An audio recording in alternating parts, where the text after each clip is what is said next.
घेतलेल्या निर्णयानुसार महाराष्ट्रातील विकासाला प्राधान्य देण्यात आले. परंतु पांढऱ्या पेशामुळे व गावातील स्थानिक पुढाऱ्यामुळे दलित वस्ती विकास पाहिजे तसा झाला नाही.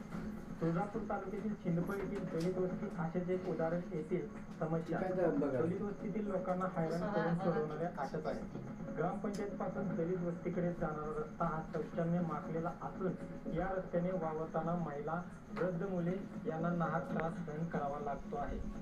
वस्तीतील मुलांना शाळेसाठी याच रस्त्याने जावे लागते. त्यामुळे परिस्थितीने व खराब रस्त्याने मुलांचे आरोग्य धोक्यात आले आहे.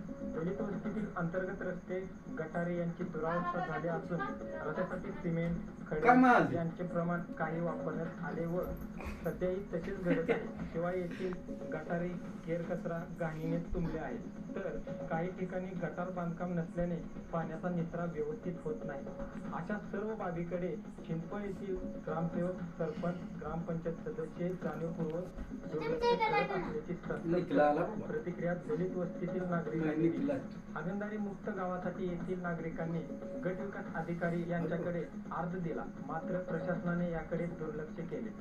मध्यंतरी जिल्हाधिकारी यांनी सुद्धा या गावाला भेट दिली, मात्र काहीच फरक पडला नाही. त्यामुळे राजाने मारले, पावसाने झोडपले तर तक्रार कुणाकडे न्यायची अशीच अवस्था येथील दलित वस्तीतील नागरिकांची झाली आहे.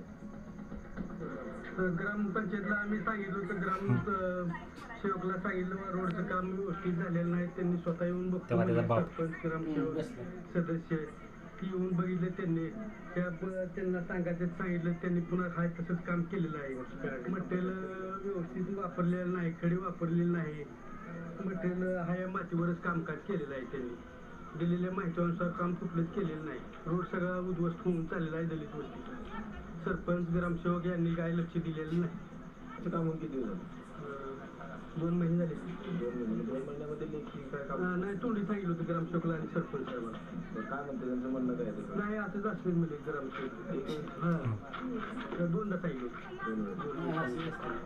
आता महिलांना संडास बसण्यासाठी खूप त्रास होतो आणि शाळेतील विद्यार्थी जाता येता तिथं घाणीचं साम्राज्य पसरलं आहे.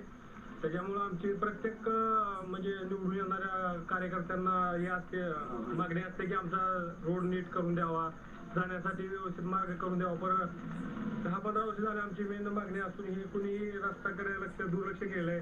ग्रामपंचायत बॉडीने म्हणा, मागच्या पंचायत समिती, जिल्हा परिषद सदस्यांनी त्याच्याकडे दुर्लक्ष केलेलं आहे. तरी आमची ह्या वर्षी आमची हीच मुख्य मागणी आहे की रस्त्याचं काम करून द्यावं आणि गावातील नाल्याची कामं करून द्यावं. त्याच्यामुळं घाणीचं साम्राज्य पसरलेलं आहे भरपूर.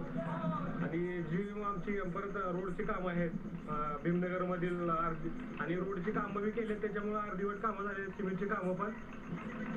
ही आमची मुख्य मागणी आहे की रोडची कामं करून द्यायला द्यावी. मित्रांनो, तुमच्या समोर हा पूर्ण भीमनगरला परिसर भरलाय. आम्ही सगळे पोरं जमून आज उभारलोय. आमच्या ठिकाणी ग्रामपंचायत पासून भीमनगर येणार रस्ता मला वाटतं मी जन्माच्या अगोदरपासून तीच घाण आहे. लोक त्याच रस्त्यावर बसतील. आमच्या शाळेत लहान पोरा शाळेतल्या जिल्हा परिषदला पायात चप्पल असताना त्याच जाते रोडने तिथून तसे येतात, पाया तुला जेवायला बसते आणि ती त्यांच्यावर रोगराई पसरते. मला सांगा, आतापर्यंत काही पूर्वीपासून लोकसभा झाली, विधानसभा झाली, जिल्हा परिषद झाल्या, पंचायत झाल्या, आम्ही सगळ्याला मतदान केले. राष्ट्रवादीला केलंय, काँग्रेसला केलंय, भाजपला केलंय, सगळ्यात केलंय मतदान. पूर्ण केलं आतापर्यंत. मग मला सांगा, तुमच्या मध्ये आमचे काम पूर्ण करायची काही शक्यता नाही तर आम्हाला मतदान बघा येता कशाला तुम्ही लोक? आमचं मतदान काय फक्त दारू आणि मटणावर आहे का? तुम्ही लोकांनी असं समजले आम्हाला ना. आम्ही सांगतो तुम्हाला स्पष्टपणे, जर ह्याच्या पुढे जर तुम्ही आमच्या मागण्या जर ऐकून केल्या तर आम्ही मतदानावर बहिष्कार टाकणार. धनराज न्यूजसाठी कॅमेरामन रुपेश डोलारेसह दत्ता सोमवंशी, चिंचवड.